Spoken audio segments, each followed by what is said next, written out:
Hey guys! Today I'll show you how you can download and install Google Gemini on your laptop or PC.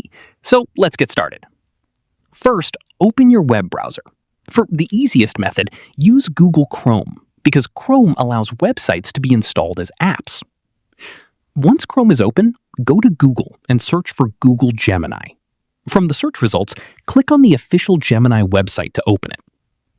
Now, once you're inside Gemini, you might notice there's no direct download or install button like normal software.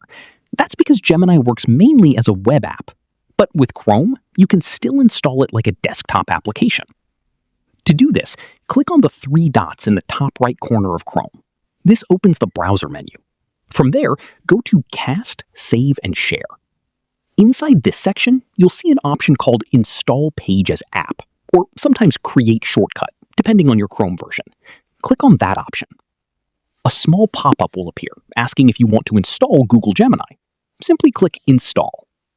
After that, Gemini will instantly open in its own dedicated app window, separate from the browser.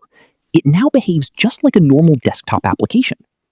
You can close the window if you want, and then check your desktop or Start menu. You should now see the Google Gemini icon there. Whenever you want to use Gemini, just click that icon, and it will open directly without needing to launch Chrome manually. This method is quick, safe, and gives you a cleaner app-like experience while using Gemini on your laptop or PC. That's it. I'll be back with more in the next video.